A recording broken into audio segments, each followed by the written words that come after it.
When you're fully tapped in, you're fully tapped in. Yeah. And remember that we live in a malleable universe that is a marriage between our perception of it and it existing for us to perceive. So, And when it comes, I love me some gobbledygook. I really do. it was the gobbledyest.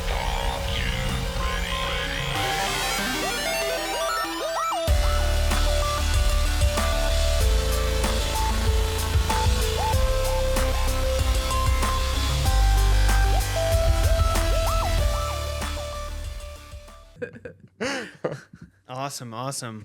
All right. Welcome to the Wave Function Podcast. We have two super special guests with us today.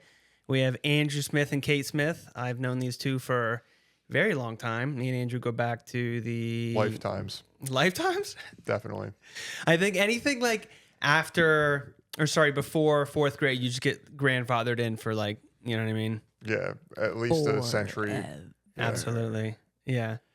So these two are definitely some of my what I would consider spiritual guiders in my life, and got lots of wisdom, things that I always want to improve upon myself.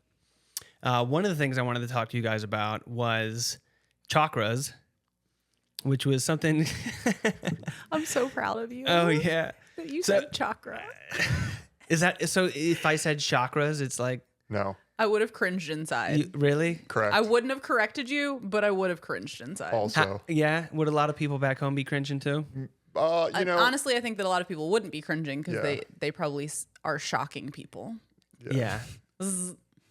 Yeah. So the word chakra is from Sanskrit, right? Or in the sound is like a ch sound, not a sh sound. They're just very different symbols. Okay. And I don't know how they became so misconstrued, especially, with all these different animes that have, alluding information to it. I know the Avatar talks about it. And Naruto talks about it. But they say it correctly in the show. Yeah. So I just don't know how it ended up becoming so adapted that way. Yeah, because really all I wanted to talk about was the pronunciation and then just, move on. I'm cool with that. Yeah. So moving on. Yeah. So here's what's interesting to me, right? I don't know anything about him, right? Never looked into it. And then one night I'm just laying in my bed and I see this weird looking symbol. Looks like the number 3 and it has like this little accent on it, right? And I was like super thrown off, right? It was holographic in nature. I was sober. And it had there was like a hexagonal, it was like a hexagon around it, like chrome, and just kind of like you would look at the frame on one of these, any one of my pieces, and like imagine just kind of warping colors, and I was just super confused. So then I'm like, all right, let me open my eyes and close it again, and let's just see if the symbol is still there, right? Open my eyes, just move around a little bit, close my eyes, and there it is. It's this symbol, which I later go to find out is called the mind's eye chakra, right? Chakra. Yeah. I see you over there. I have a loud face. Yeah. But I felt kind of weird about it for a long time until I saw a video of Wim Hof. And Wim Hof, exactly. So, for the viewers back home that aren't familiar with Wim Hof, this guy basically climbed Mount Everest in a t-shirt. He broke all these world records being submerged in ice, and he, puts together these retreats on controlling body temperature and things like that. But, he had mentioned that he saw all the chakras with his eyes closed, like just lined up. And I was like, all right, this is the first time I've ever heard anyone else actually seen this with their eyes closed. And it kind of validated me a little bit because I'm like, I didn't have anyone to relate to other than Wim Hof. I'm like, but it was like, I looked into it and it was saying something to the effect of like intuition and things like that, the mind's eye chakra. And I was like, all right, like. How long ago was this? This was like, I was, let's say 26, so maybe 9 years. I don't know. I'm asking because I always love the hat that you have. Yeah. It literally has it on the hat. Yeah. So I was wondering where that landed timeline wise. I got that hat probably within 2 years. Kelsey, could you grab that hat actually for me? It's second from the bottom over there. Yeah. I saw this hat. I was at a venue, and I'm like, oh my gosh, that's the symbol. That's literally the symbol I saw with my eyes closed. And I rock this hat whenever I go to festivals and things like that. It was kind of like my first festy hat. What are your associations with the third eye chakra? What do you like? What's your feel? I want to know what you know and what you think before I go off any kind of way about this. Yeah, likewise. I feel like I could just jump I love that in hat. a whole bunch of different subjects right off of the top. I feel like for me, I've always told myself I had good intuition, and I've always been super forward looking on like most things. Like sometimes I feel like I'm so ahead of the curve that it's hard to talk to people about certain things, and they just have to stop me. Where it's like, I used to talk about AI all the time, and like 10 years ago, that stuff was like hard to stomach, and now you have language models that are just doing people's work for them, and then now I'm talking about like, Optimus robot with Tesla and like replacing the labor force and, not just like technological things like that, but like I think sociologically, like seeing like where we're going. Like I'm kind of worried about the relationships people are going to have with AIs and how they're going to kind of turn into pariahs. I would say that of all of the people that I know, you are one of the few people that I always feel safe talking to about literally anything. And this is one of those reasons, but you definitely always, I think I would say more accurately where technology and social constructs meet and come together have always mentally been on the forefront of that. A little accidental subconscious manifestation, since you've always like, I have great intuition. Yeah. Whereas for me, I'm always like, I don't know, is that right? It's so funny. Yeah. Per my birth chart and the numerology of my day and my name and all this stuff, I'm supposed to have like dope intuition. It's pretty dope. Yeah. Yeah, it is. Yeah, she's got pretty dope intuition. But there's also something called false intuition, which is the block of the third eye. Yeah. So I'm always like, do I really think this? A good way to kind of frame the mind when it comes to false intuition is you're perfect.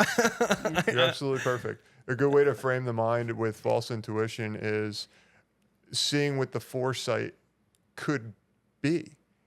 Actually laying out the line of events. Well, what is the plausibility of this event? And what are the effects of this plausibility coming to fruition? And when you start to play it out in your mind, it can also amplify the actual effects of your intuition. Mm-hmm. Like, for example, when I was on the phone on my way here, I was like, oh, Kelsey's here. And you didn't say anything about Kelsey being here. But I knew instantly. I was like, did you talk to Justin? Are you just brainwaving him? He's like, I brainwaved him. Well, I brainwaved you like on my way out. Like, I was saying to Kelsey, I'm like, yeah, we gotta get out the door. Like, he's gonna be here soon. And I wanted to ride my wheel around a little bit, and it timed out really well. You know what I mean? So, one wheel. I mean, you link with people. We're all made of the same photons. So, the one thing I got really deep into the Dune series.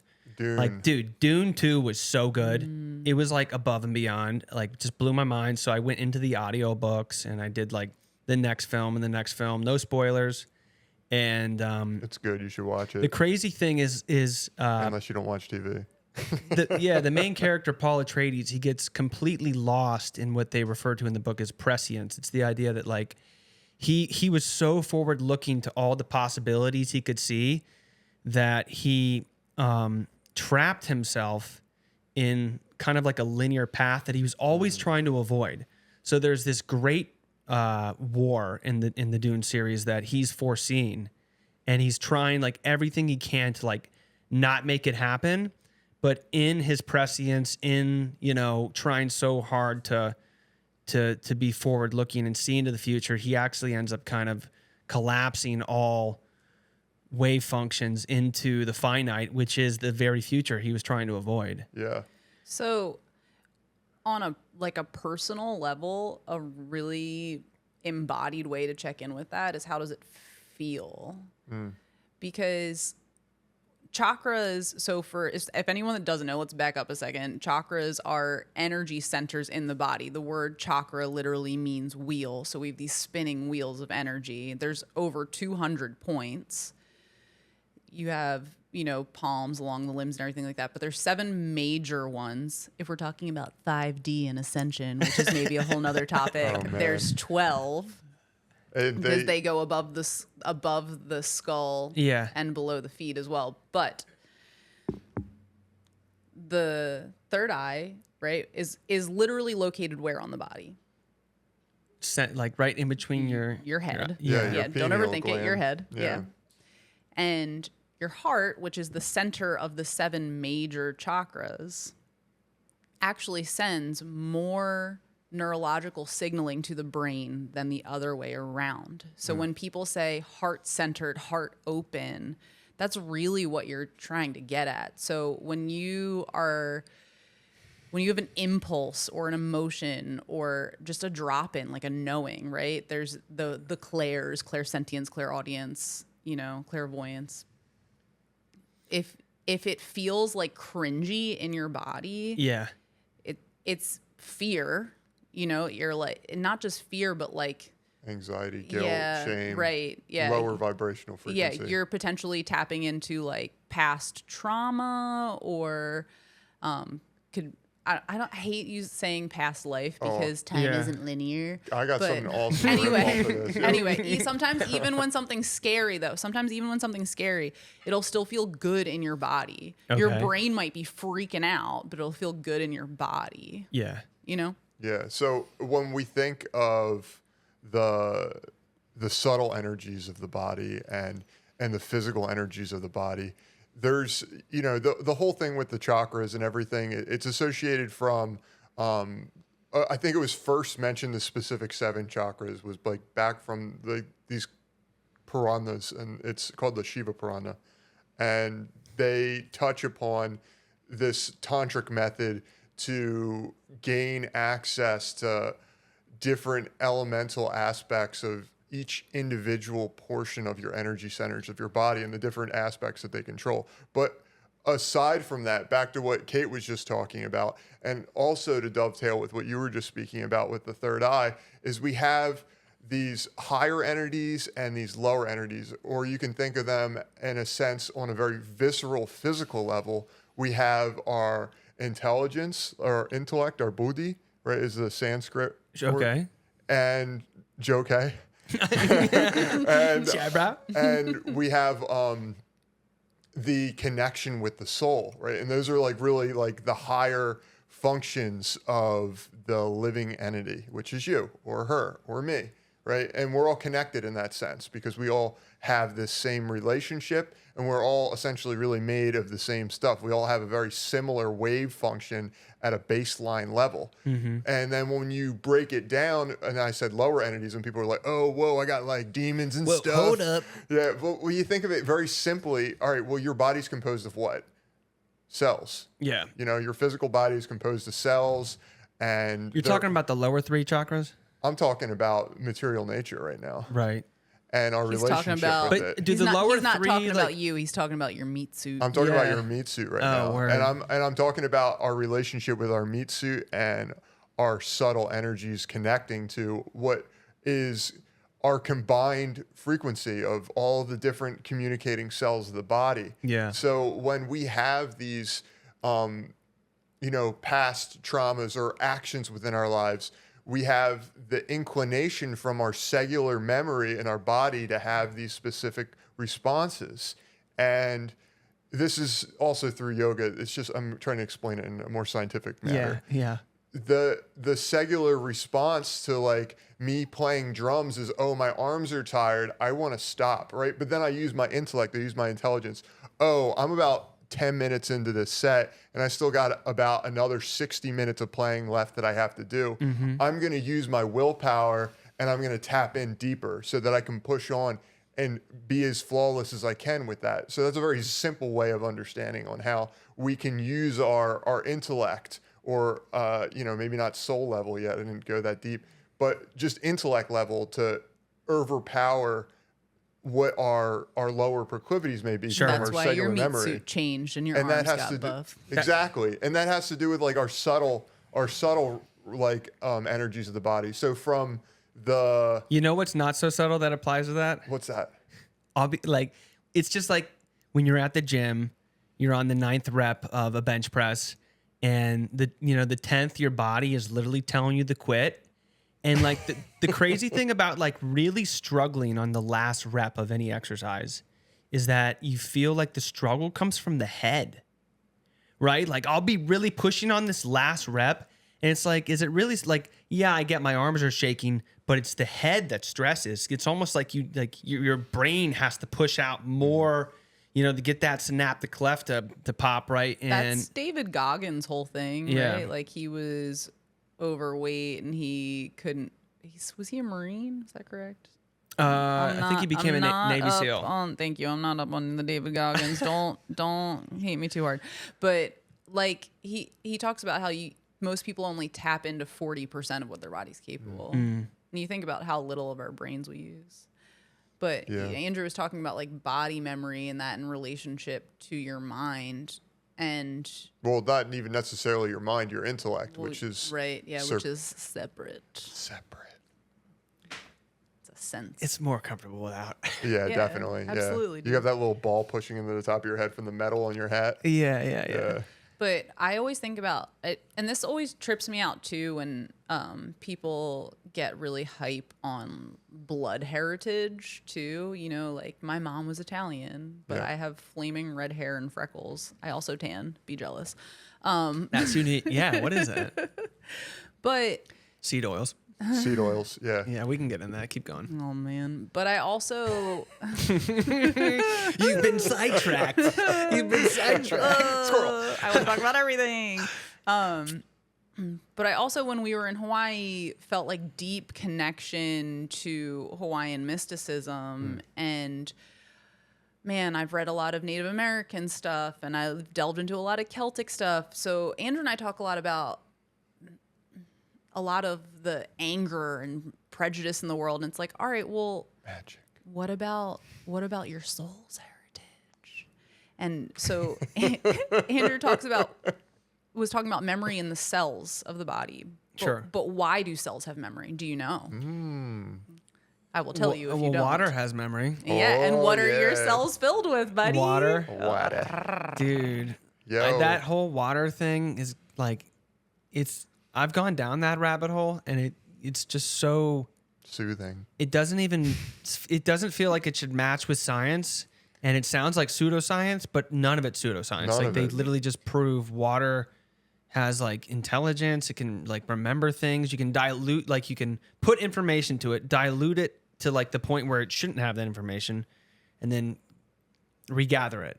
Yeah, You it know? vibrates. It just like anything, it vibrates at a specific frequency. Mm-hmm. And when you embed something with a specific frequency, like you saw that symbol, like the right, you're enhancing whatever it is that you're putting that vibration upon Yeah. because it's a positive, uplifting vibration, right? And just like I was talking about, you have like higher entity and lower entity within the body. Well, maybe your cellular trauma is a binding energy to the body because it's holding you back from what your higher intelligence or your soul's proclivity is. And this is why we were at a venue over New Year's. They had that water, liquid death. And you know what, man? I'm drinking it. There was something about it. The water seems so lifeless, and I feel like I'm just being very like banal. It's like, okay, well, yeah, but it's liquid death. Yeah. And I get the marketing scheme, and that's genius, right? Of course, right? It's The like the artwork on their packaging. Yeah. yeah, and it looks like you're drinking alcohol when you're drinking water, and so you can kind of get away with that at a part. I respect that, but there's something up with that water. Like I just don't want it in my body. You're like you said, water has memory. It's like, where did the term holy water come from? It's like you bless this water, right? And like that goes back as far as I don't know how long, right? As far as there's been renunciation in the world. yeah, Yeah, but I mean, that was Dr. Emoto's work, right? Yeah. Who Yeah. who proved, the Japanese scientists who proved that water has memory, right? Is that they would play classical music for water. They'd play certain frequencies. They'd say angelic and kind things, and then they'd say really like devilish and evil things, and freeze it and look at the crystals. Freeze it. There was another example with the rice, right? You familiar with this? Yeah. Where, they basically had, 2 things of rice that they cooked, and they made sure that everything was equal between the both. And then, one was put away here, one over here. And then every day I don't know if it was the same gentleman, but he would go up to the one rice and be like, hey, I love you, thank you so much. And then go over to the other one and then, oh, I hate you. And then the rice that he was putting all the negative energy on went bad. Like all conditions were the same temperature, making sure everything was sterile beforehand. And then these are the kind of experiments that like people keep recreating. And I'm just like, what? It's crazy. Did it get like a studded bracelet and a leather jacket? Yeah. And it was just like, And it was like, you don't know what it's like, Mom, to be a teenager. You've never been one, Mom. Yeah, exactly. So That's why, even though I think that predicting the future is cool, or the past life stuff's cool, energy work's cool, I have like multiple Reiki certifications. Me and this microphone, man, we're just about to make out. It's gonna happen. yeah. But when it comes down to it, this is, and maybe I'll leave it for Andrew to tell the story of the analogy of the chariot and horses as the senses. But we forget that we're not our emotions or our triggers, right? I feel triggered by that statement. So I was recently talking to him about, and I feel like you've known this, but I just couldn't face it. I'm going to talk about my long-lasting love affair with chocolate. Stimulant. Yeah. Delicious. Because people are like, dark chocolate's good for you. It's a treat. Chocolate. That's what I was coughing on. I wanted to do that. Oh my gosh. I deal with a lot of anger. God gave me red hair for a reason. And where do you know where anger happens to live in the body? Liver. I wasn't asking you. In my head, I would guess, had he not said that, in my head, right? I don't know. Well, It filters through there. Yeah. I mean, that's where we experience it. It bewilders right? the mind. Yeah. Ooh. So anger is associated with the liver, and why is that? Is that like it's an Eastern medicine thing. Okay. Yeah. That's another wormhole. That's where my body puts its glycogen. I know that. I'm trying to not branch off in too many directions. I'm trying to be really good about it. Yeah. But chocolate, which is a superfood, right? Like there's ceremony around it. There's a goddess. She's gorgeous. Cacao trees are the only tree that flowers and fruits literally down the trunk and branches. It's Gorgeous. Incredible. And they smell so good. Theobroma, food of the gods. But chocolate is also really high in oxalates, which if you have in too high of quantities can be really hard on your liver. But it's also high in magnesium, which is soothing to the body. And most people are magnesium deficient because, especially in this country, we have stripped our soils of magnesium. So I wonder how that happened. They put it in the disco flashes, bro. That's the best firework ever. Yeah, we had a keep good going.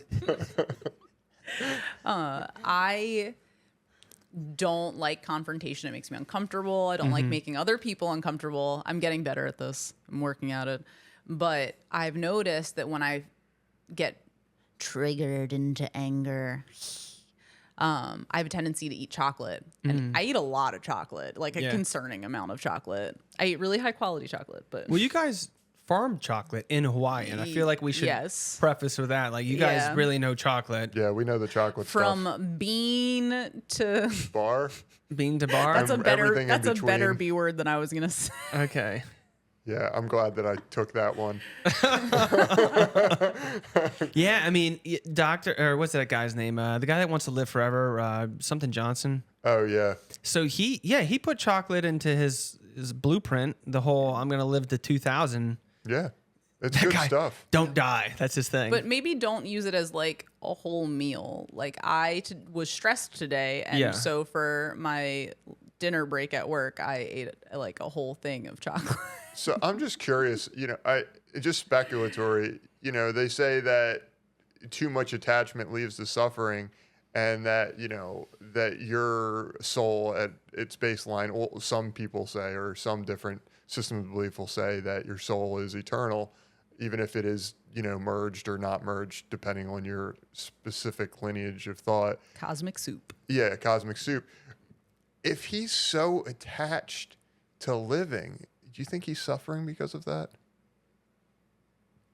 God? No, the live forever Johnson? Oh, Brian Johnson. Your preface was so long that I got totally. That's all right. I Yeah, do that. no, I mean, I thought a lot about this. So, like, I've always wanted to live to bare minimum 100. I thought as a kid it'll happen. I but, agree but with that. But in the last 5 years, I like Sweet 100. I've beard. actually been thinking to myself, I'm like, do I want to live to 200? Because, I actually think it's going to be technologically possible. I think it's probably already. I think it's biologically possible. Yeah. Yeah, absolutely. And It's work in this world, though. Yeah. But I talk to people, and they've spoken to next dimensional beings, whether it's astral projection or whatever, and whatever belief system you have, most revolve around the aspect that we move on in one form or another, right? And the question is, like, how great is this realm? Like, we live in the 3-dimensional realm where, I can move this mass of molecules from here to here, and it's great, right? And as pure consciousness, I wouldn't imagine you experience things in that way. And that was kind of the basis of this podcast, was like the wave function Love being, that title. infinite possibilities, right? And, the reality that my brain or my consciousness is putting together really is the wave function I've collapsed into my reality, right? And the idea, hey, what's up? And choosing to be here with you both. And, likewise. I do believe in like infinite possibilities. I struggle with a lot of things. I mean, I have 2 degrees in radiology, and I started to learn a lot about quantum physics, and that's one of those things that I think, I've spoken to some people about that, and it really kind of rubs them wrong. Anyone I just know enough to know I don't know anything. Yeah. I could talk about Heisenberg's uncertainty principle. It's like you try to measure the energy, but you don't know the location. If you measure the location, then you can't know the energy. And there's like this kind of weird inverse. And it's, if I want to see where an electron is in an orbital and I shine light on it, it might jump orbital. So do I, is that what caused it to not be there? Yeah. I was going to say that that's like one of my favorite things about anything is like, I was going to go off on this whole thing about how we're not our emotions, right? We get caught up in our emotions, but we're really just spirit souls in a meat suit watching a very visceral movie. Yeah. It's pretty convincing. You got to, isn't it? Yeah. Yeah. Sometimes Yeah. you get bleed throughs But- and you're like, oh, wait a minute. Right. Yeah. Whoa. And this is where, man, just no way is like the way, oh man, social media with like, if you want to grow your Instagram to 10,000 followers in the next 3 hours, you need to do these And this tactics. is why your workout isn't working. Yeah. And like that's so real and true for whoever those people are that did that, or like whoever take those courses and it vibes for them. But it's not true for everyone because we're all living different realities, Oh, yeah. not just based on our own perceptions, but our perceptions based on the mathematical makeup of our existence individually, right? Like, Yeah. and this is what I think people misunderstand about astrology is if you think about, we had a friend in Hawaii that worked at the telescopes as an astrophysicist, so we would talk about time and space a lot and the distance of stars and things like that.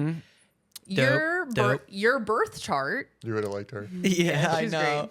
great. Shout out Mimi, but your birth chart in astrology is a makeup, a snapshot of the way that waves oscillated through space and time from those distances, from those planets, from those stars, the moment you exited a portal into this reality. Yeah.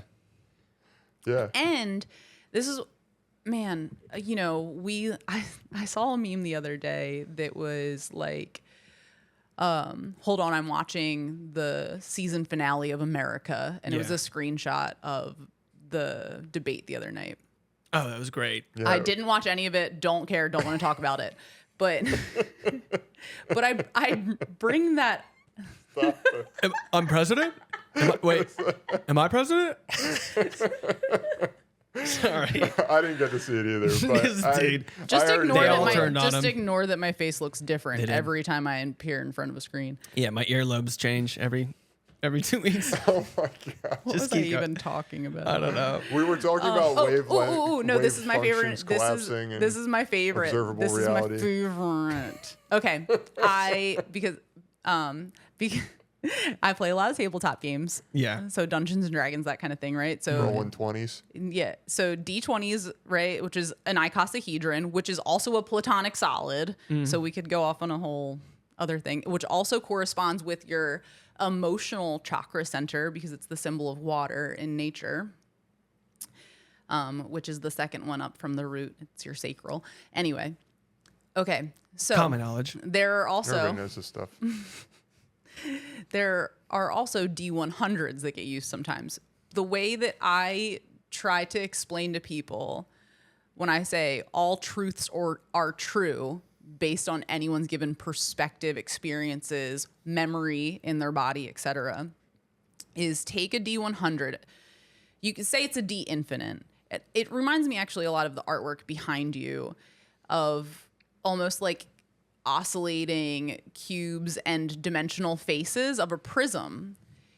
Any which way you look through a prism, you will see a different truth. So if you have a clear icosahedron, we'll just keep a simple example, pretend there's only 20 people on the planet. Yeah. Every time you flip that to look through a different face, you will see a different truth. Yeah. So when people disagree, this is my biggest gripe, I think, as an adult right now, is I'm like, you don't have to agree on anything other than just respecting each other's existence. I disagree completely. You can walk home, buddy. I'm just kidding. I know. Yeah. Wrong. Yeah. That's Wrong. fine. You know what? Good for you. Like, Yeah. you're Yeah. allowed to. But per my perspective, you're allowed to. Thank Yeah. you. Great. You know? That's like getting cut off on the side of the road or while you're driving and you're just smiling and happy and you're just like, I'm really sorry that you're going through that experience. Nothing makes people angrier than that. It's just like you give them a nice smile and Blow 'em kisses. wave. Oh, yeah. Oh man, I did that before. That is like definitely war. I honestly thought that person Yeah. was going to stab me in the face. That was the mood. That's nothing's more triggering than that. You know, what is it like? It's just like showing discipline, or is it like it's kind of passive aggressive a little bit too, you know? You don't know it, but I actually love you. Do you get road rage? No. Did you ever? Yeah, as a kid, here's the thing. Like, We had some he good knows times. this. Like, if someone really wants to merge bad and like they're like borderline cutting me off, I'm like, yo, man, work for it. You know, I've had way too, because I lived in Jersey for a couple years. I've had way too many people almost kill me, and I like my heart rate would just it would spike through the roof, and for 2 minutes I'd be like trying to get it down, and then over time, I learned to shake it off better and better. Now, do I get road rage? I'm sure probably once every 3. I don't know. Like, When I don't, something exceptional yeah, happens. but it's just like, yo, screw that guy. Like, or like I curse. I'm not like trying to. I never try to run someone off the road or like, you know, that kind of road rage. I'm not going to end up on World Star. I don't know what World Star is. I don't know what that is. Either. Really? Yeah, We I live don't in know. the woods. Yeah, that was like, yeah, I that's don't know. true. We don't need to go on that. Yeah, it's all right. But you, I feel like you understood the context. No, I absolutely regardless. do. I ask truthfully because I used to get road rage. Andrew used to get what I would call road reaction, where he would just be like with the high beams, he'd like flick them. What you did wasn't cool. What you did wasn't cool. I'm reminding you that it wasn't cool right now. If Yeah. you didn't know, I'm flicking my high beams. Even though it's daytime, you might not be able to see it, but I'm doing Yeah. it. I yelled obscenities and things, but the way Yeah. that I got over, I forgot to bring your book. I'm so all right. sorry. You're good. Well, anyway, We can give it to you tomorrow. about a decade ago, started listening to Matt Kahn. who I don't really delve too much into these days, but He's a sweetie. yeah, people that meet him in person describe him as a love bomb, and I Yeah. think that accurately describes him. He's freaking adorable. I've read a few of his books, but he talks about, I love you, like just repeating it. Because we were talking about chakras, you have energy centers in your hands, right? So when you put your hand to your heart, we're electrical beings. You literally just closed the circle, Our chakras are touching. the circuit Yeah, that's to crazy. your heart. So when I would get angry, when I We gotta was talk about driving, mudras. do it. Right, I started yelling. I'd be like, "May you have a great day. Be blessed with all the peace, love, joy, and fulfillment your heart desires." She Like, really did That's this. great. Yeah, whenever she get cut off or something, that do work, something though? crazy. yeah, I don't get it. I don't get road rage yeah, anymore. That's great. You're like constructively reprogramming the mind in that way. yeah. It's for me, I just started And now I'm like, just like, "Oh, you're having a rough day. I'm sorry." Yeah. mantraing in like these different Sanskrit prayers, and that like completely wiped my mind of it. I don't get upset at all when I drive. Nice. Yeah. So we were talking about all these Yeah. I think mudras Doing have gotten some really ninjutsu. Yeah, like the whole Oh, that's a like good you, one. you know, you see this is the one I know. Everyone thinks you're doing the Illuminati triangle or something, No. you know, but this is the only one I think I do know, which is supposed to be for like mental clarity. Yeah, that's the Sri Yantra. All right, teach me another one. Do you want to try this one? So this one, it's pretty simple. You just see Is this the What? cow face one that I always Dude, screw yeah, you're up? it's killing cow me, face. man. All right, well, you're gonna try it anyway. Well, I mean, what's the worst that happened? You can't do it. All And you right, try it again. Just be punctual. All right. So what you're gonna do is you're gonna take your finger on your ring finger and touch it to your pinky, and then do Yep. the exact same thing to the other one, so they're crisscrossed. You're recircuiting your brain right now, so it might be a little challenging. All right, Got good. it. Now do the exact same pattern as you continue on from the pointer to the middle, and going up. It's all right if your brain doesn't get it quite right away, but and then you just kind of relax. And this one is supposed to increase. Put your hands up for the camera to see. Everybody see All right, this? now, this is what I'm doing. I feel like It looks uncomfortable for you. I don't know if I'm doing it right, man. I feel like your fingers What does this are do? crisscrossed What does this differently one than do? mine. So this one here is actually creating Crisscross paddywhack. How's that? Give a dog a creating bone. essentially the spiritual pathway in your life. So like when you're holding this mudra, which you should really only hold for like 10 to 15 minutes at a time. Yeah, otherwise you'll like literally leave this dimension You by might accident. You might accidentally leave this dimension. Yeah. It's just supposed to essentially strengthen your spiritual practices in life, your sadhana, your regular daily practices. Your sadhana? Sadhana. Sadhana. Sadhana? Yeah. Sadhana? Sadhana. Sounds like Yeah, sadhana. like somebody wakes up early in the morning Sadhana. and cleanses the body and mind through meditation and like yoga practice or It doesn't you know, have to be japa. waking up early. Yeah. It doesn't have to be. I'm only saying that because I think that it's like a big thing that people are like, It's a I trigger. gotta wake up early. It's a trigger for me, man. I need a lot of sleep. My sadhana's getting enough darn sleep. Yeah. I need 8 hours or I can't even function. I'm not getting 8 hours tonight. I know it. I love the ocean too much, and it's my Yeah. opportunity. Oh, yeah, yeah. It's gonna happen. Getting some waves tomorrow. That's- Oh yeah, Man, that's what I miss daily sadhana, just being going to visit the ocean. yeah, Gonna catch a couple wave functions tomorrow. yeah. Gonna be moving through quantum mechanics. 1 to 3 feet. looking Dropping clean. in with the universal memory. Yeah. Yeah, Like, there's you know- nothing more Great mother. purifying than getting salt water jammed through all your orifices of your body unintentionally. Cleansing. Cleansing. Yeah, well, you know, I remember like going and surfing with a sore throat and like getting exactly that, and then, yeah, getting cleansed. It's crazy Yeah. what the ocean will do to you. It reionizes the body too. It does. Okay, It's like better than drinking green juice. really? Mm-hmm. You get all those trace minerals, baby. Trace. Everyone's all hype on positivity, but positive ions make you acidic. Yeah, okay. That could be a catchphrase on somebody's t-shirt. That's so Yeah. funny. Positive ions make you acidic. Maybe. Yeah. I guess maybe if you're a science nerd, you would think it was cool. You think it's cool? Super cool. I'm gonna be honest with you. My mouth is saying that, but in my head, I was just thinking about how excited I am to sing to dolphins. Yeah. Oh, I was talking about like raising your vibe. Whenever you're having an awesome time in the ocean, do dolphins not show up, Justin? That's super true. Whenever I'm having a blast surfing, like the best stoke, the dolphins just come. Yeah. Well, If you on stoke, that they will note, come. Kate made me read a book called Ashram of the Sea, and this book was like I love me some gobbledygook. I really do. It was the gobbledyest. that you know what I mean? Yeah. Yeah, it was a bit too gobbly for me, and I really like some stuff. Yeah. Like that was like Alice in Wonderland type, like crazy.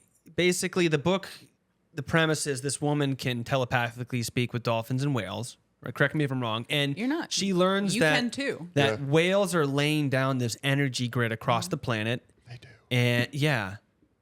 And then I ended up learning through some. Kelsey was taking some classes on oceanography and oceanography. Is that the term? Oceanography. Yeah, Mhm. yeah. And I learned about the SOFAR region and how whales communicate across the planet from each other. And I like, whoa, what? And then that our submarines go to that depth to communicate. Yeah. Kind of disrupting the. I'm like, I Just don't know, kinda. man. Can you imagine? So man, Go back to the Ashram of the Sea many thing. Yeah, things. let's jump into that. So keep it what focused. whales Yeah, and okay. dolphins as So- conscious beings. She might blast off if we don't hold her in. Let me focus my sonar. No. Man, still so many things though. But yeah, Ashram of the Sea, essentially, and this goes back to ancient lore for the planet, for Hawaii, but other places as well, that the dolphins are from the stars, from the Pleiades and from Sirius, Whoa. and came here to harmonize the planet. So they've also done scans of orca whales' brains, which, if you don't know, orca whales are the largest species of dolphin. And Common knowledge. literally, Yeah. Doesn't everybody know this stuff? Yeah. marine biology nerd out. You have a marine biology degree. My degree is biology and environmental science, but I wrote my undergrad thesis on great white shark predatory behavior. All right. So continue. Anyway. She's a total oceanographer and marine biology nerd to the max. Yeah. Anyway, they scanned orca whale brains and proved that they are smarter than us, essentially. Yeah. Not surprised. Yeah. So I feel like that would anger so many people. They just can't. I know. Yeah, I mean, yeah. What? They don't have an iPhone. It's like, did you make the iPhone, dude? Yeah. What about their Tesla? I always think about that in like space movies and stuff, because I also very much take a lot of things, and this is just another tangent that I'm not going down the whole of, but I always look at movies and things as like touches of reality and things that Oh, for have sure. happened, are happening, Yeah. going to happen, Hollywood, that we don't know about. Holly Tree. We don't need to yeah, talk about that. exactly. But say you're watching like Guardians of the Galaxy, and I'm like, Peter Quill knows how to shoot that gun, but Rocket knows how to make that gun. The difference in true intelligence. That's why I'm always like obsessed with how things function. But anyway, dolphins. So blue whales, largest species of whales, they, yes, can send songs out into the sea. Yeah. And within a few hours, a whale on the complete opposite side of the planet can hear it. Right. And they've also used calculus to create wavelets of whale songs. And Oh, they yeah, make I have- perfect Should I grab one? symmetrical. Yeah. It's radially just go grab it real symmetric quick. All right. geometry. I'm going to go yeah. grab it 1 second. You can keep on riffing. He can hear you. Yeah. Katherine Jensen is the author of Ashram of the Sea, and she talks about she works a lot with kids, and she talks about in therapy sessions. Yeah, So beautiful. play and be innocent. So hold that up and like kind of towards this camera here. How does that make you feel? It's spectacular. I mean, it's whales and dolphins are just such majestic creatures, and I feel like on the hierarchical scale of like the animals on the planets, like my intuition tells me, I'm like, oh, these things are something else, something like. And I think that in our artwork, we guesstimate, or at least through our intuition, have a lot of these ideas. Like I think in Futurama, they show scenes of like a whale, like it's like a fifth dimensional whale, like space whale. Yeah, space You know what I whales, mean? yeah. Like Wataki'i is the great grandmother whale, like spiraling through existence, essentially returning to God. okay, Yeah. yeah. And the way these whales communicate, I saw this video. Basically, this scientist. You can put it down now. I feel like Vanna White. Yeah. I'm remembering my teacher days. The clicks, I think it was like specifically sperm whales, where they found that in these very, very short, compact bursts that to us sound like just a few heavy clicks. Let's just say like 20, right? Then they zoom in, and then on like a millisecond frame, it's like thousands and thousands and thousands of clicks in like 2 seconds. And you're like, wait, what? It's like bird song. Did I just like, did he just send like a book of information to be, and like, so they're compact, you know, if I have to talk to you on the other side of the planet, right, and I can't use text messages, I have to use sound, like I better put a lot of information in those 2 seconds, right? And then the ability to like decode that sonar through probably a lot of math that the brain has to do, right? It's insane, you know, and like extrapolate that. And they live in water, right? Our planet's 70% plus water. Our bodies are over 60% water. Salt water. Yeah, saltwater, super conductive, electrical beings. Sound is healing, right? The pyramids are sound chambers. Like this goes. we go in the Middle so East right now? many- It might be. Well, so one of the things that Katherine Jensen talks about is different species and their different specific jobs here on Earth. And like there's, you know, a pod of bottlenose dolphins in the Indian Ocean that are like record keepers. Yeah. And were around in ancient Egyptian times and things like that. But you also brought up recently, and we knew about this, and I think if it wasn't for my cats or some other weird experiences that we had when we were in Hawaii, I would probably want to go back there when we had kids, because there's a place that you can go when you are pregnant and or giving birth to be with the dolphins. Yeah, they like come up to the pregnant women and they're like, "Ooh, it's And I a wanna- baby human." Yeah. Dolphin assisted childbirth. Yeah, and I've heard of you've this. looked Yeah. into this This is recently. crazy. Yeah, from what I understand, the babies are born not crying in many cases. And if I had to guess, this sounds like you know, kind of woo woo, but I mean, I don't know. I would believe. I wouldn't be surprised if the dolphins are speaking with the baby. Yeah. For sure. Yeah, through the water. Like, and Absolutely. you know, the baby. And this is like, you could make the argument that, you know, it might even be like an older soul reincarnating, I don't know, into the baby, and that, you know, they might be able to communicate with the dolphin better, like spiritually, or I don't know. You know what I mean? I mean, they comfortable. can communicate through sound, and babies are just chilling in fluid. You know? Yeah. Well, and one really valid point that hasn't really been touched on, I mean, I guess subversively we kind of touched on it, but more directly is that it isn't about our ability to process something on a mental level or the sheer limitedness of our speech capabilities to convey a specific message. And what we're seeing from what we've just been talking about is that it's almost like your deeper inherent conscious self, like the actual you, not the Justin Anderson or the Kathleen Smith version or the Andrew Smith version of me, has the capacity to have this wisdom inherently to understand this communication or to understand these deeper philosophical concepts or to go through extreme austerities like walking up, you know, Mount Everest in my underwear.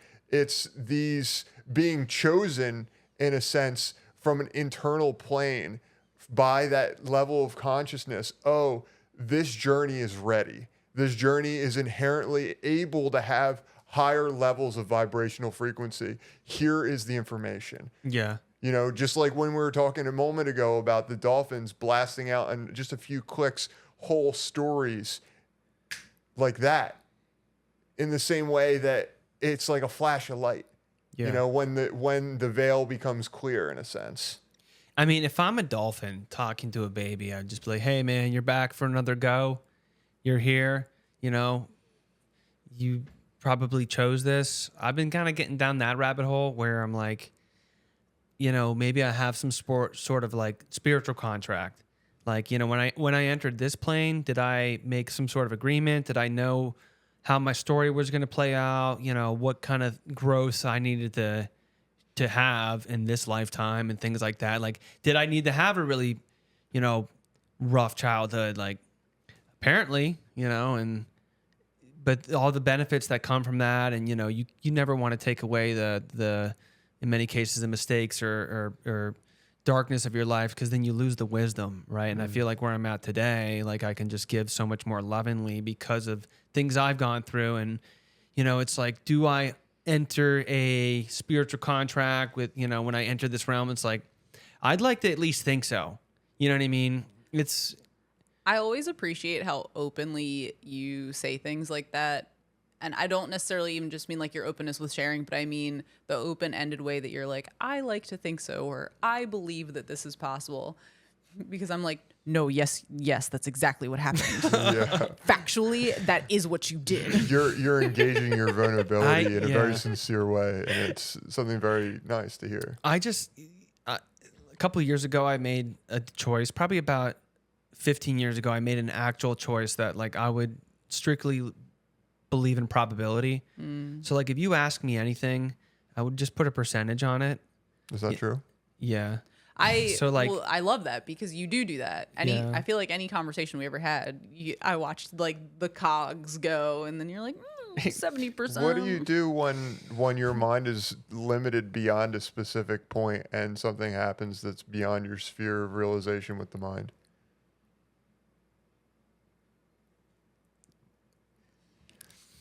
I think I understood what you said for like a moment, and then it kind of like eluded me.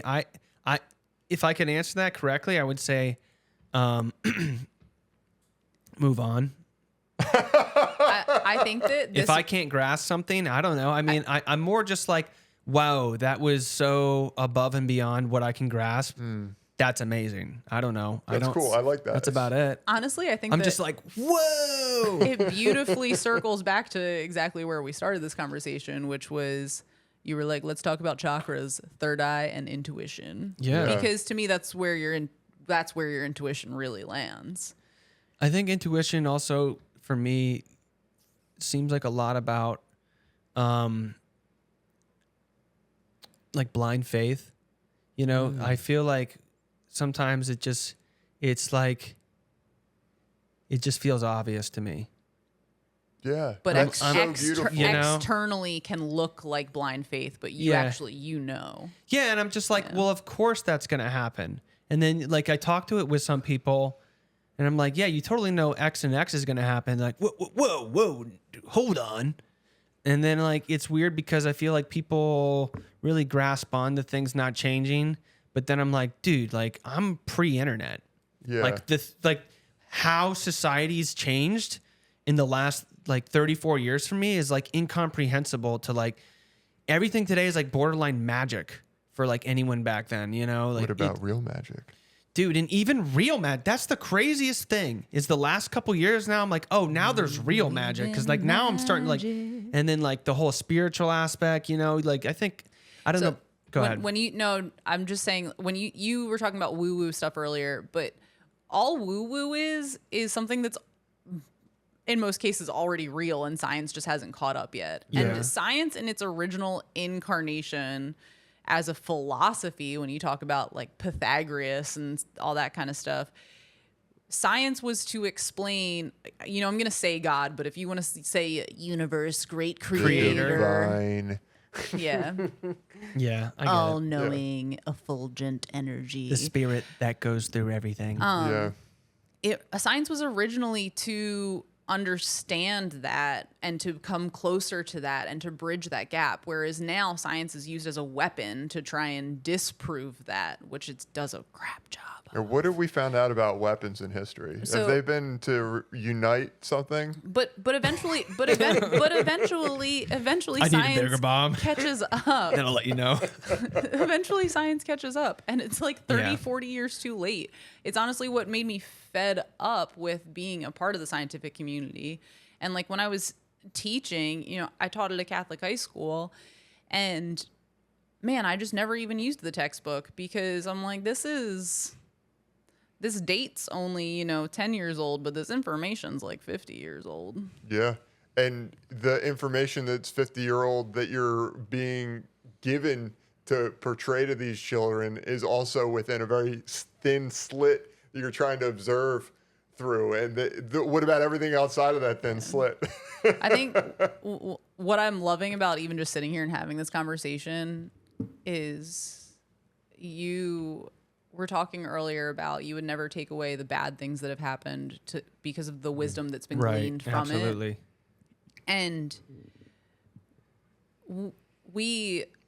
I believe our soul's on a journey, Yeah. and that we're only here having these experiences so that our soul can get triggered. Maybe unpopular opinion, not all traumas are bad. That our soul can get triggered into learning and progressing into what we're supposed to be. Matt Kahn calls the Earth Plane Angel Academy. Yeah. I saw this quote the other day that was like, if the same bad things keep happening to you, you haven't learned yet. That's And I'm exactly like, it. Damn, man, that really strike with me. Yeah. Because Unfortunately, I said that need to my certain mom ideas beaten into my head. We're spiritual toddlers. I'm and just myself. yeah. It's painful when we have the inability to learn because we're like guised in a state of our own ignorance, like veiled by our ignorance. We continuously like, ow, that's hot. Ow, that's hot. Ow, that's hot. It's like, well, dude, duh, the stove's hot. How many like the times way do you need to that burn burns. yourself? Like some people are like, ooh, I like the stove. Yeah. And like you wonder, like what contract did you sign? I don't even know. 'Cause, that's a really good question for the people that are totally oblivious to it. Like when their higher selves entered it, like what were they? It's like, all right, hey, so when this go round, you're going to be completely oblivious to everything. You're barely going to learn anything, but you're needed. We need people like you. We need you. Are you familiar with Dolores Cannon at all? Not at all. Okay. I've never delved too hard into her stuff, but I know you've checked into like Bashar before. Are you Delarious? Maybe Abraham Hicks. I don't know that she so much channels the way that they do, but she channeled information. She talks about how some people are on like a rest life. Like some people you're like, man, they just have it so freaking easy. Yeah, they're like the lazy cat. Some people would take that, like for example, my family who, they would probably take that pretty, like the whole channeling thing. Like, can you maybe clarify that? Because I think a lot of people would immediately think that is like demonic. Oh, interesting. Like I think. Well, no, the idea of like playing in that dimension. realm at all. You know what I mean? People think that they have thoughts, but information exists in a separate plane, and you can drop into the information plane. Yeah, it's like a highway. It's like really sits on the line of like something really important that you had mentioned just briefly was faith. And in the edge of faith, everything is possible. Everything. And with that intention of knowing your position in a humble state, what you can access, or what was the word you used that you said was demonic just a moment ago? Channeling. Yeah, what you can channel in that space can be of the highest. Right. I get that inherently. I just feel like for some of our listeners, I don't know, like playing in the spiritual realm at all, I think for some, like the traditional is like a no-go. It's like this region's like, oh, you're told don't play with that. But that's what they were educated upon when they realized that there was something that they inherently couldn't stop people from doing. Yeah. So they found a way that we're going back into when they started rewriting old texts that are quite popular. I think but Yeah. their whole point was to capitalize on keeping people distracted and not connected in a deeper And I get faculty. that. And like, for example, the CIA just came out and was like remote viewing, astral projection, totally real. We use it to spy on our enemies. And it's like, you could tell there's just a large percentage of the public. You could tell them exactly what you're doing and they just won't believe it. Mm-hmm. Like there's a percentage of the public, like aliens could come down and land. Right. And they're just like, I don't know.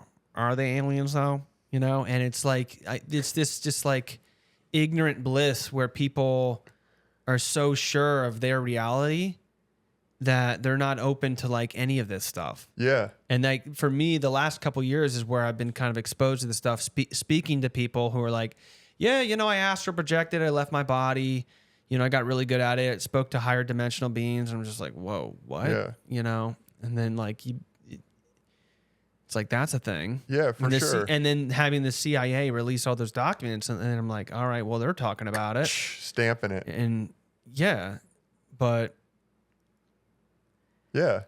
I don't know. No, I go through these oscillations where I love sitting down having these conversations because I'm a nerd for it. We're all nerds for it. That's why we're sitting here, right? Yeah. I think it's super cool. We like to understand the way that the universe works, our reality works, stuff like that. And I think it's funny too when you talk about like demons, stuff like that. It's not so much that these things don't exist, but when it comes down to it, energy can be neither created nor destroyed, only transformed, right? So if the energy, you were talking about photons earlier, the energy I'm made of is the same energy that you're made of, is the same energy that you're made of, is the same energy that, you know, the little dervish that lived in the basement of my childhood house that no one else could see and I never talked about is the same energy. Then on a macroscopic level, microscopic level, depending on whether you want to zoom in or zoom out, the same way that you were with the camera before we started, these are all just aspects of the self that you have to come to terms with, and you're either running from it or running towards it. Yeah. And Right. that's the crazy thing. And again, the theme of this podcast was like piloting your reality. And, you know, I always wanted to like make it to my higher self. And like the idea of like, you know, I could throw a lasso onto the reality I want, and through action and thought, right? Because I think, you know, action is exceptionally important. So Right. I'm going to Pull it towards jump in. I agree with what you're saying by creating a conducive environment for it. The actual element of it engaging into your sphere of this lifetime is by, I don't want to say fluke because it's not fluke. It's like in a sense of detachment and the space of what if or faith, and whatever will be is where that can occur. And Faith as Otherwise- opposed to desire. Exactly, because desire can create things on a subtle level that manifests physically, but we're Right. talking about something that's transcendental, something that supersedes something that's even on the spiritual plane. Yeah, and on that note, I feel like the detachment for me sometimes is like, you know, I do feel like my life is in the hands of like a higher power, Yeah. right? And like relinquishing myself to the greater good, but also understanding the responsibilities that I have to use the talents I've been given, right? I feel like if God really was upset with anyone, right, he's probably most upset with the sloth, with the lazy, with those that are really minimizing the gifts they've been given, right? And so I don't think it's the idea of let God run the show and I just sit back and relax. It's a little bit of both. It's like, you know, I'm putting in all the effort I can, right? I'm building this show. I'm still working my full-time job, where I'm trying everything I can to like, you know, build a great life and also kind of live that life that I want to, you know, have. And this is something that, you know, feels like a hobby in a sense. I'm enjoying it, right? But also the aspect of like, you know, I'm messing up on a constant basis, and the things I'm learning and everything's my higher path. And yeah, I mean, I do think that the all consciousness, everything that is, has for each and every single person, something kind of planned out and like, you know, outside of time. And you just gotta like accept that and be like, hey, I'm cool with that. Like I've been practicing gratitude more and more, and it's like insane where gratitude can take you, even on the bad days. Like I've had some pretty bad days at work lately, and you know, I'm not going to talk about that because this, you know, podcast's not about my full-time job. But when the moments where I can be gracious or have, show gratitude, even on the worst times, I've learned how important that is too, because I think gratitude in only moments of positivity seems, it seems kind of fake. It's like, hey, thank you for the good things, and that's it. And I'm like, well, I've had so many bad things happen to me that earlier I said I would never take away. And, being grateful, I think, is just this idea. It's like, thank you for all that is. It's a choice. Yeah. And the You more acknowledge it's a choice. yeah, the more you can practice, like, thank you for all that is, right? And kind of letting go.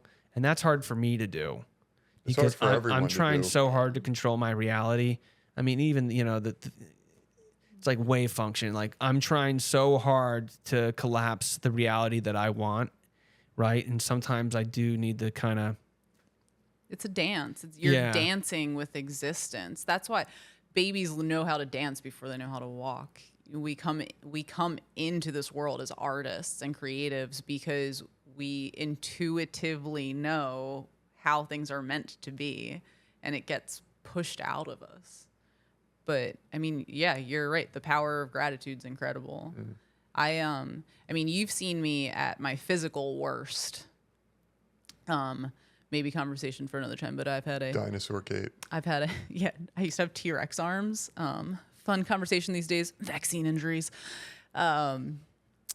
So when I was in the throes of truly being crippled, and people would be like, oh my gosh, you're too young for this. Like, you're only in your 20s. I'm so sorry for you. This is, I can't believe that this happened to you, the worst thing Why ever. me? And I literally would stop people and be like, never say that again. Like, is this messed up? For sure. But I never would have been prompted to begin a spiritual path the way that I did after that if it wasn't for those experiences. Yeah, your spiritual gun was loaded from those experiences. Yeah.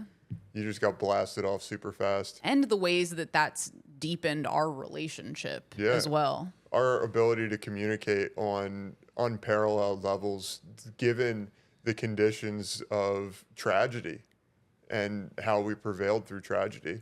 And of course, we relished all the joyful things along the way, but when you're faced with things that you have absolutely no control over in your life, none, and despite you doing all the proper practices and elevating yourself in all ways, well, did you try this? Did you try? Well, we did. We tried everything. And like, what did it create was a more spiritual and a more loving relationship that isn't on a physical level, because we couldn't always communicate on a physical level about how you were experiencing something or about how I was experiencing the situation of just being with you during that experience. One of my favorite moments. Deep. Yeah. One of my You just went Mariana Trench deep, dude. yeah. Megalodon lives down there deep. Yeah. The river below the ocean. Yeah. When we lived in Hawaii, there's a sweet little Whole Foodsy store called Abundant Life in Hilo, So abundant. east side of the Big Island. And this was if life has meet cutes, you know the term meet cute, like in movies, the way that characters come together. Oh, okay. This was, I think, plot armor? I think that Gosh, Andrew already yeah. knows what I'm gonna say. This is one of my favorite him. meet cutes ever. We're just standing there. I don't know. We probably looked like heck on earth, man. And this adorable, sweet man, like young man, our age-ish, a little younger than us, comes up to us and just goes, "Are you happy?" And that's it. Just no, hey, how are you? Yeah. Just, are you happy? Did he give you the head bob too? He did kind of cock his head a little bit. He did it like this, yeah. Okay. And he's like, you seem happy. And Yeah. I think we responded with something to the I remember exactly what I said Go to for him. it. So Go for it. I said, actually, I am happy despite getting dragged along the lava rocks right now. I was like, our life's kind of in total turmoil, but yeah, I'm happy. That's awesome. Yeah. So when you talk about choices, Right. Easton, if you're watching this, we love Easton you so Tanimoto. much. A beautiful soul of a human. He is a beautiful soul. Yeah. Well, I think, you know, even in here's the crazy thing. When something really rough happens to you, if you can step out of the moment, right, you can always say in the moment, like step outside of it and just be like, this is going to be a great story. Or like this moment is Yes. going to not define me, but it's going to be, you know, just another level up. You know what I mean? Yeah. And You're going to be fighting the Balrog at the bottom of the dungeon. And it's like when it comes to, you know, Goggins, it's like you do, like when I think he did like 100-mile race without barely any training. And he, you know, he knew going into it what that was going to do. Poor you know what I mean? He's like, yeah, so yeah. His calves probably hurt so you're bad. absolutely right. Yeah. And so like taking, and people get like addicted to that. The idea of like you know, I want to go into something hard and difficult. And, you know, I want to go into Navy SEALs training, or I'm going to climb Mount Everest in my boxers, or, you know, I already know that this is not going to be fun. But afterwards, like in reflection, I'll know like it was amazing. Yeah. The Sanskrit word for like knowledge in a sense is gyan, right? And there's these Sounds like it's spelled with a J. It's Jana is the way you would kind of spell it English translated. Okay. And there's these group of tapaspis, these people that perform really austere actions are called gyanis Okay. as well. And they'll intentionally like lay on a bed of nails or keep their arm raised for like an insanely long period of time. Maybe you've seen the guys with the super curled nails. Yeah. Yeah, they do these insane tasks to just prove like, hey, like I'm not my body. I'm not my mind. I'm something greater than this. And it's these hard experiences that I'm showing humanity and myself that this isn't what it's all about. Okay. You know, and like you were saying about like opting in for very hard mode. I just don't have the commitment for something like that. Like I feel like I'm okay with already knowing that and not having to prove to everybody by growing my fingernails. I don't think Which they is do it why for that's other not the people, reality that you're experiencing. Yeah, exactly. Sometimes I don't know if this ever happens to you when you feel like you're trying to control too hard or think too hard, and sometimes I'm just like, you know what am I here to experience? Like, what'd you put me here for? This What is am I here really for? difficult. Why am I doing this? Christianize me, Captain. Honestly, sometimes like be careful with your questions because you Yeah. ask stuff like that. And there's a specific things that you can look at in your chart that tell you your life purpose and stuff. And Andrew pulled mine up recently, and it was like, you're here to be a teacher. And I'm like, but I'm an introvert. So painful. So Yeah. Astrology, it's confusing time. Or it's not. And you're like, that all makes sense. Then you're like, but why? Astrology for me has been and will likely continue to be one of those things I put sub 50%, probably around somewhere between 30 to 45%. In probability. Yeah. Interesting. Yeah, I can totally I feel like the way it's mapped out now is what I'm referring to. Like as far as maybe like broader senses, I could raise that number, right? But I feel like there's like really nitty gritty with it, right? there's It's like, different kinds of astrology. what hour were you born? What minute? And I'm just Yeah. like, whoa, I don't know any of this.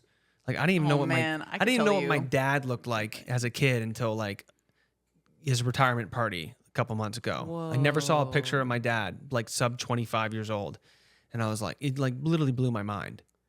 So, and then when you come to me and we, you know, anyone talks to me about like these concepts like astrology and like, you know, numerology, I found out I'm an 8 life path, and an 8 life path is like someone, I guess, who, you know, does better with money or is a leader of leaders. And I'm like, yeah, I mean, my ego would immediately self-identify as that, you know. That sounds great. I opt in. That's me.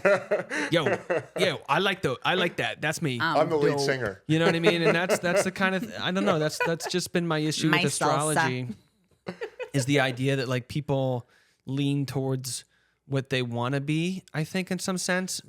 I don't necessarily It's think so that. I don't many know, man. things. So Yeah. tropical astrology is You know, I had to push usually- back a little bit. No, No, you're I- good. I I, like it. love Someone it. I had to appreciate do it. it. I'll take it. Tropical astrology is what a lot of people All right. refer to in Western societies. But there's also Jyotish, which is Ayurvedic astrology, Yeah. or a lot of people call it sidereal. And it's real with you, man. It's like a little too real sometimes. But the other thing that I would say is that with God, all things are possible. So if you're like meant to overcome something, or something's supposed to be shift, I mean, I think with enough faith and prayer, then your astrology doesn't matter Yeah, for which squat. brings- And remember that we live in a malleable universe Yeah. that is a marriage between our perception of it and it existing for us to perceive. So And when it comes to something really significant about what you're saying, actually, most importantly about the last point that you made between you and your ability to put your faith into something, or also having the malleability in concept or in conjunction with that, you can completely like negate your complete astrology chart by being totally in line with your divine purpose. So like, all right, you can have like a dharmic purpose. You can like be like, all right, well, Justin's going to be this specific kind of person, or Andrew's going to be this specific kind of person. Break down Given- Dharma briefly for the viewers. All right, so Dharma is kind of a bit of a Bring this a little closer. large subject to kind of dissect. Yeah. And to kind of say it very simply, it's your purpose or path in this life, and there's different like levels of your path. Is Dharma? Is that Sanskrit or is that? Yes. I feel like I heard it was okay. Yeah. Yeah. Keep people a going. lot of times are like responsibility, but it's much. Because I more think the than that. Japanese have a term for Dharma too. They do. Yeah. But you got to remember too that a lot of the Japanese like concepts that aren't associated with the more nature centric part of their religion, that's Okay. like pre-Buddhism, Yeah. that may have different connotation. But when Sanskrit became introduced from like Vedic tradition being rejected in India and then traveled to China, then to Japan next, and obviously a lot of other places, I'm just being really quick about it. Right.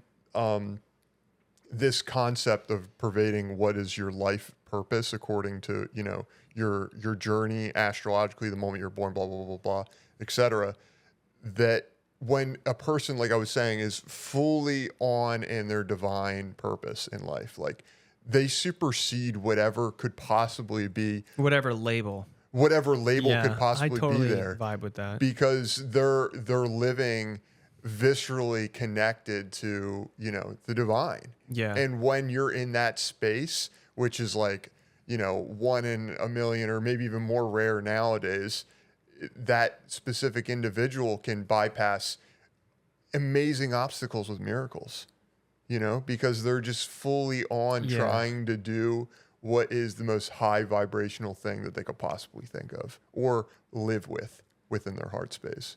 And you've heard, I think you mentioned to me the sadhu.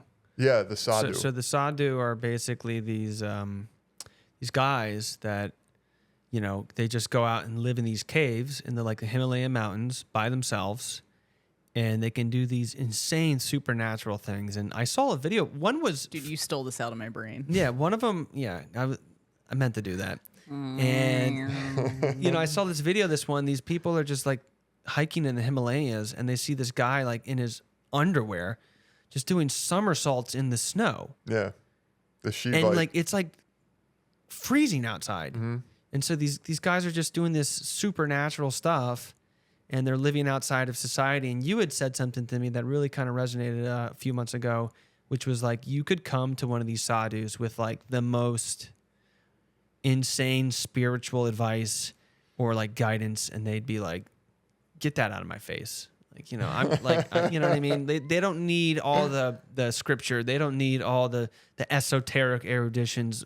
You know, they just have they just need the be. They're fully tapped in. Yeah, they're just tapped in. When you're fully tapped in, you're fully tapped in. Yeah.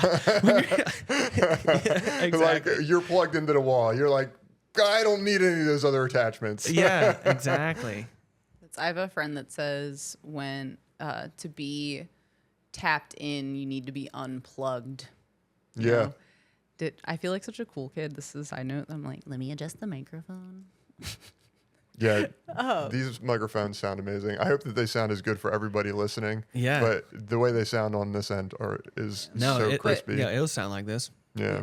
But when you unplug from all of this, when you disconnect from all of this, is when you really plug into existence. We keep talking about. Man, we've talked about it in every possible direction, but being tapped in. more. Yeah, I know. It's just so cool.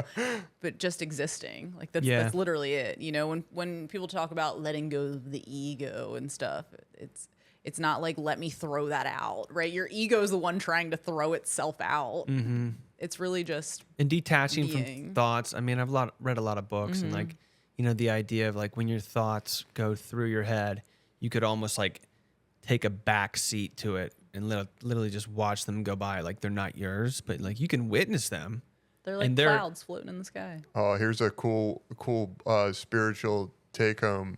If you want to bypass your thoughts, this may not be accessible for everyone, but it's been a guiding light. Unless they buy your book now. Yeah, unless they buy my book that I didn't write yet. If you want to shut down your brain, really, really simple way to do it, at least for me in the past, before I trained my brain to just shut off automatically, is to just om in your mind constantly. And what ends up happening is that you become like, sometimes people will find some sort of attachment like within Om itself, but there's like this space of silence between each one. And then after you do it for long enough, over a repeated duration, you can completely shut down the functions of the mind. And if you're bad at it, don't judge yourself. I believe you. Yeah, if you're bad at it, don't you. don't judge yourself. I'm not speaking please. from experience or anything. But it works. It's a really good way to hack the mind. Or you can just do it out loud if you don't have the capacity to do it in your head. Sorry, sidetrack. No, you're good, man. That in and of itself is a superpower. They say that, you know, like Marvel heroes and all that jazz is closer to what we're actually physically capable of if you can turn off all the mind chatter. Yeah, if we can unlock all that junk DNA we have, or whatever. Break down all the EMFs all that junk and DNA. unpollute the body. Well, when I was talking a little bit lower and higher entities in the body with the mind, intellect, soul, heart space, etc., when you're moving through that energy, you can program in that space and move whatever your intention or light is through the spirit body, through your physical being, and do reparative work within the body. All right, well, I have these cancer cells in my body. Well, let me tap in. Let me completely shut down the mind. Let me visualize what's going on inside the body, and let me start filling it with light and love. And boom, stuff starts healing. Totally. Once in a while, I don't do it as much as I should, but like sometimes I'll literally send out like a broadcast in my mind to like every cell in my body, just thanking them for the work they're doing. Yeah. You know what I mean? It's crazy, the idea that you have this like universe inside you of cells who are like selflessly working for the ultimate like higher you, right? For this meat vessel that we got to work, that they putting a lot of work in, all these cells, you know, and sometimes I feel like if you can just like close your eyes and send out like a mass broadcast to like your whole body, like, yo, I'm here, everybody. You know, appreciate all the work you're doing. Appreciate all the cancer cells you're killing, the food that you're digesting. Everyone's doing, you know, working real hard. I notice you, and like I appreciate you.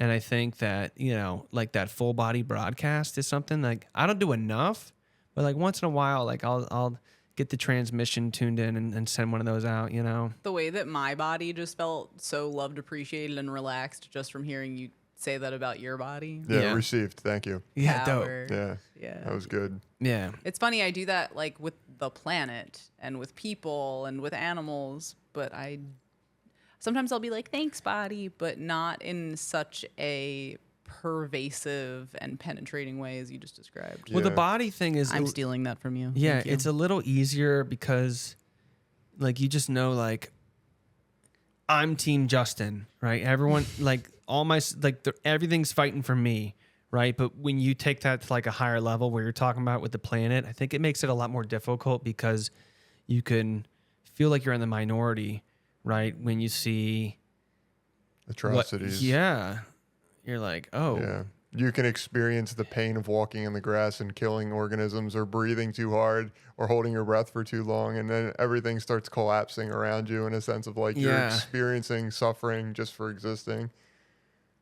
it's literally, yeah. Funny because I think because I've spent so much of my life kind of escapism daydreaming and practicing like Daydream. yeah, visualizations and stuff like that. Daydream. It almost feels the opposite because it feels more I suppose I agree with you in the way that it feels so much more visceral when you're talking about your own body. But for me, that almost makes it harder. It's like, oh no, I gotta love myself. I love your body. Yeah. For you. Whereas They like, say that a hero can save us. there's a lot of I can't say that's one particular one because I've kind of modge podged them into my own thing now, but there's a lot of meditations that will start with like we'll just use the violet flame as an example, and we can talk about ascended masters and flames another time, but you picture like your body in a violet flame, and then you picture that violet flame of transmutation expanding out of your body and into the chair. Yeah. And So- then expanding beyond that to the room and to everybody in the room and to everything in the room, and then to the building, and then to the city, and then to the state, and then to the country, and then to the planet, and then to the next planet, and then the whole solar system, and then the whole galaxy.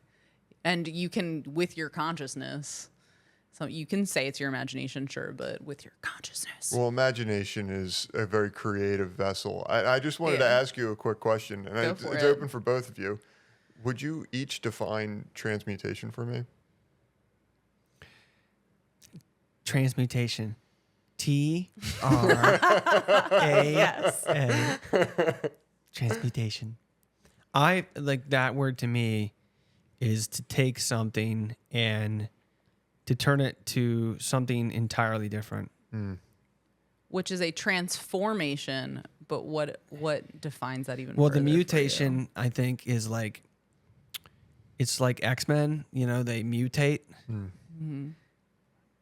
I wasn't trying to be insightful. No. I it's- was making a joke. But No, but you were like, I liked it. No, I Yeah. did. I enjoyed it. Okay, what do you got? I would just I guess expand off of that a little bit and say that there is an element of not always, but conscious choice in that transformation. Okay, I like that too. Yeah. So There's more that I feel like I don't have the words for, but that maybe if we touch fingers, I could. all right, wrap beam to this you. wrap this up in a bow for us, Andrew. all right, I'll wrap it up for you real quick. So, in the classical sense, transmutation is from the alchemical process, and when they were talking about what they were doing, is they were taking a specific type of material and creating it into something else. It'd be like, all right, well, Jesus transmutated water into wine, or you take this rusty piece of ore and turn it into gold, right? That's like the alchemical process of Right. creating something new.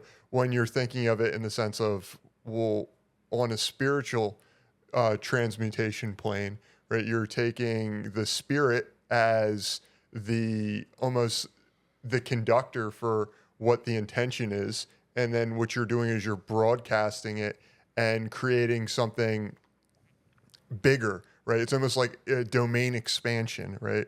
You're creating a larger vessel for your soul, right? Or you're calling in a specific type of energy that you're trying to like purify or create more harmony with that type of energy is like whatever you There's don't an necessarily expansive element. yeah, whatever it is that you don't necessarily want within your sphere of influence or your perceptual sphere. You're Yeah. creating a new environment by transmutating the energy in that specific environment. Is that more clear the way that I said that? Not really, but Sounds like when Justin earlier yeah. was talking about repeating cycles. It's when you stop repeating cycles. All right, yeah, I'm gonna cut it out right there. it was good though. I was like grasping it from from a distance. Yeah, I got to work on From my a delivery with distance. trying to explain complicated things. My brain It's and my good, heart man. and Yeah, it was good. my soul, it I'm vibes. sure there are like at least a handful of people out there who are like, yeah, I got you, bro. Yeah, like 100 people, and like 3 people were like, "Oh yeah,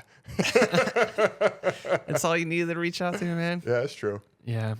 One can make a difference." So there's seven main chakras. Am I correct? Right, and the Yes. heart's in the middle. Yeah, We within have the 3 up Shiva top, 3 down Purana's low. Now, perspective. from what I understand, the lower 3 are like more physical, Yeah, like more body related. Is it, or like how does Materially yeah. related. yeah? Yeah, like the root is the base of the spine and it's your security.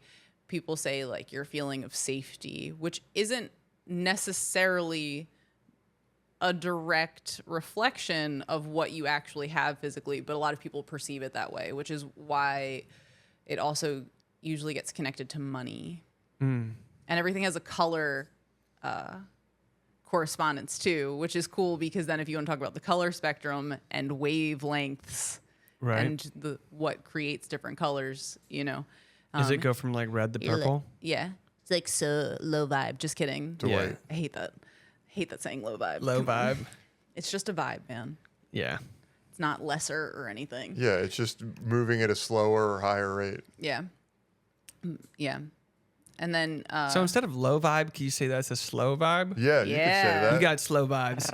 Yeah. I think that may be more insulting. Yo, your vibes are slow.